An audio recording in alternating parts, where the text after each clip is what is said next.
سبحانك لا علم لنا الا ما علمتنا انك انت العلیم الحکیم.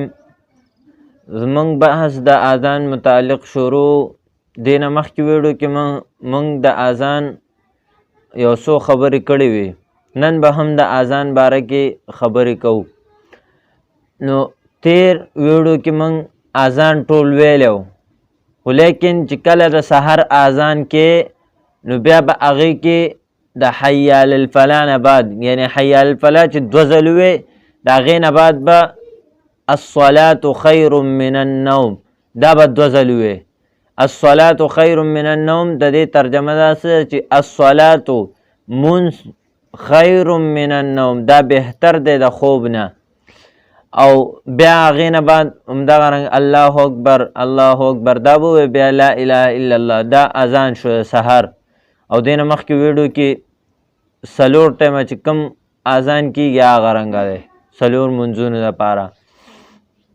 او اوس اقامت په څنګه کې، اقامت په همدغه رنګه کې څنګه چې اذان کې، خو اقامت کې به صرف د حی علی الفلاح نه بعد قد قامت الصلاة دوه ځل وې، یعنی حی علی الصلاة حی علی الفلاح چې ووې نو هغې نه بعد به قد قامت الصلاة دا دوه ځلې وې.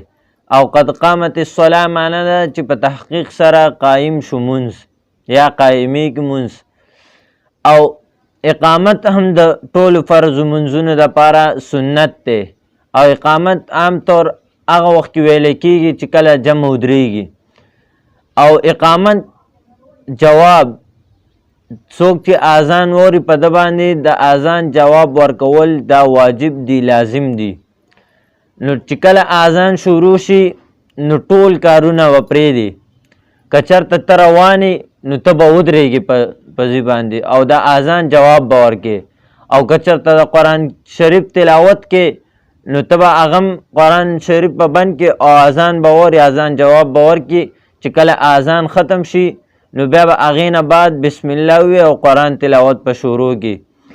او دا یاد ساتئ وره چې د اذان جواب دا لازم دی اوریدونکي باندې.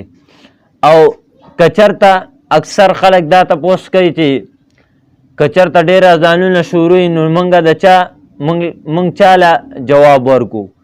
نو دې کې بهتره دا خبره ده چې کله دغه رنګ ډېر اذانونه شروع شي په یو ځل نو چې کله دې کې پیله کم یو اذان شروع شوی نو د هغې جواب په تا باندې لازم دی او ضروري دی په تا باندې. او که چېرته د اذان اوریدونکې دا مسجد کې ناست وي نو بیا په ده باندې د اذان جواب ورکول دا واجب نه دی بلکې مستحب دی. یعنی که اذان جواب ورکو ثواب دی پکې، او که چېرته جواب ورنکو نو ګناهګار پې نه دی. او که چېرته ژبې سره جواب ورکي او مسجد ته د بغیر د عذر نه رانشي نو په دغه وخت کې هم د اذان جواب نه ادا کېږي. اذان جواب به هله ادا کېږي چې کله ته په ژبې سره د اذان جواب ورکي او په خپو سره را روان شي مسجد کې حاضر شي. او موږ څه کوو الله دې معافي وکړي چې کله اذان شروع شي خبرې اترې الله دې معافي وکړي څومره سخته ګناه ده دی. الله دې موږ ټول ته هدایت وکړي. اوس د اذان او د اقامت جواب طریقه چې اقامت او د اذان جواب به څنګه ورکې. نو چې کله مؤذن یا اقامت ویونکی دا چې کله اقامت یا اذان کوي نو اوریدونکی به همده سره سلو همدغه کلمات وایي. یعنی مؤذن چې وایي الله اکبر الله اکبر نو ته به هم سلو وایي ځان سره، دا نه چې تیز سلو الله اکبر الله اکبر ځان سره به سلو وایي د دې جواب به ورکړي. او دغه رنګ ټول خو حی علی الصلاة او حی علی الفلاح دې کې به لا حول ولا قوة الا بالله العلی العظیم دا جواب به ورکې. چې کله حی علی الصلاة حی علی الفلاح وایي نو بیا به همدغه جواب ورکې لا حول ولا قوة الا بالله العلی العظیم. او سحر اذان کې سهار اذان چې کله مؤذن کوي نو حي علی الصلاة حي علی الفلاح دا ما ویلو دا جواب. او چې کله ووایي الصلاة خیر من النوم نو د دې جواب به داسې ورکې چې صدقت وبررت وبالحق نطقت، صدقت وبررت وبالحق نطقت. او د دې معنی دا ده چې تا رښتیا وویل او زموږ د فایدې خبره دې وکړه.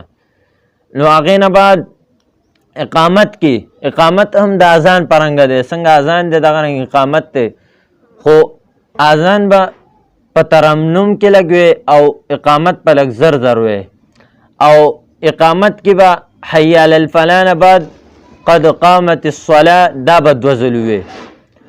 او جواب چې څوک اوري هغه به داسې جواب ورکوي چې اقامها الله وادامها. د دې ترجمه داسې ده چې الله منځ قایم او دایم وساته، الله دې منځ قایم او دایم وساتي. او بیا او اقامت کې هم دا خبره یاد ساتئ چې اقامت کې ښي سایډ ته او ګس سایډ ته خپل مخ ګرځولی شي، څنګه چې په اذان کې ګرځولی شي، نو دې کې مخ ګرځول دا سنت دی او مسنون دی.